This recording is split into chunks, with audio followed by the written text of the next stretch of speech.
So the first man I want to acknowledge and celebrate and deeply honor is my father. I've been writing for many years, many years. And for those of you who may have known me from way back when I used to blog a lot more often, if you've ever enjoyed anything I've written, whether it's a book or a blog post or a social media post, in many ways you have my father to thank for that, because I got my love for reading and writing largely from him. I got my love for the English language largely from him. I got my ability to think critically about things. A lot of it came from the conversations I would have with him, even as a child. And as a full daddy's girl here, because I would follow that man around everywhere, I used to be his shadow. And now as a parent, I don't know how he kept up with me, because there are times as an adult you just need your own space to do the things you need to do. But I was on that man's knee almost 24/7, especially when I was younger. And he was so gracious. I never once felt like a burden. I never once felt like a bother. For those of you who may not know, I'm an only child.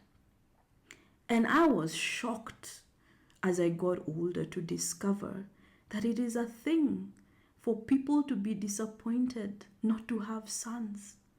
Because never in my life, not a single time, did my father make me feel less than because I was a girl. In fact, it was a complete opposite. He was and has been my biggest fan. That man showed up for everything when I was in school. And just for context, my mother is very present and very active and very wonderful. But this is a video about men. And for the record, I did make a whole series honoring women some years back. I think I'll try and link it here.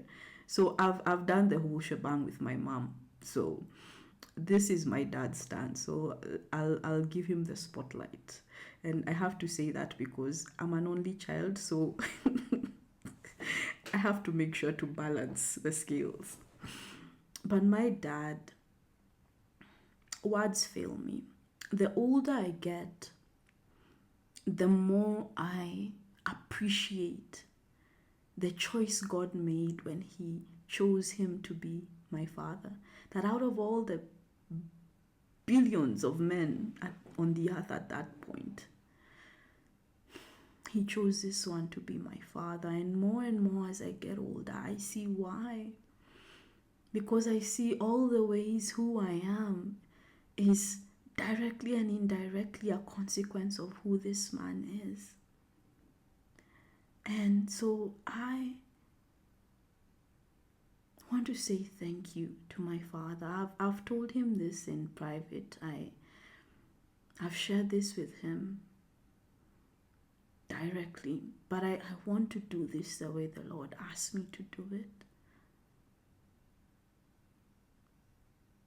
He has been a good father to me. And I am so thankful that there are so many realities that I never knew were a reality until I got older, and I realized that not everyone had the blessing of the father, the kind of father that I did. And he's an amazing grandfather as well. That he definitely is. And my father is the one who introduced me to chocolate. So for those of you who know me in person, I'm a big fan of chocolate. Yeah, this man, he was a smart man because whenever I'd be not so happy with him about anything as when I was growing up, this very wise man would go find a chocolate bar somewhere and then he'd make sure to leave it somewhere in the house where I would find it. And he wouldn't say anything, he would just leave the chocolate there.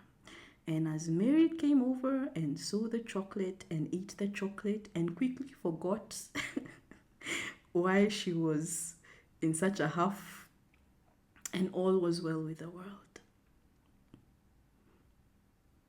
Words do not do this man justice.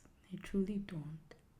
And I think it's one of the, it's not even an irony. I think it's just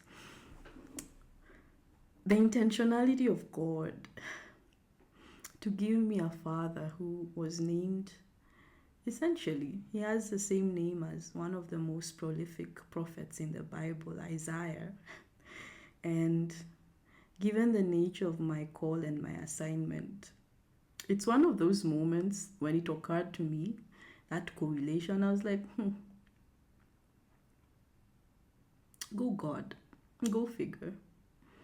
And so I am truly thankful for my dad, for the role he has played over the years in shaping me to be the woman that I am. The boldness and the audacity I have to be and do certain things. Well, because I didn't grow up in a home where I was told you can't do that.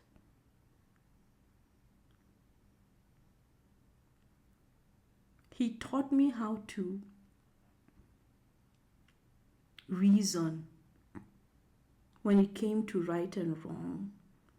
You know, my father is a very atypical African father. He's not really a traditional African father in the sense, because he when I would do something wrong, his first approach was to sit me down and have a conversation about it. So I learned from a very early age to do the right thing, not because I was afraid of being disciplined or afraid of being beaten or afraid of being punished, but because it was the right thing to do. And honestly, if nothing else, that alone has shaped my world in such a profound way. Because I learned how to do the right thing because it's the right thing, not out of fear. And that shaped my relationship with God in so many ways. Because I've learned to relate with God and to do the right thing, even when it comes to that which God requires of me. Not just because I'm afraid of judgment, but simply because it's the right thing to do by God. And so I truly cherish and honor this man. Some people say I look like him. Some people say I look like my mom. I'm not going to say either way because I have to go home to these two people. And I don't want to be asked questions I can't answer. So, and in any case, I feel like I got the best of both worlds. But I definitely got and get my height from my dad. My dad is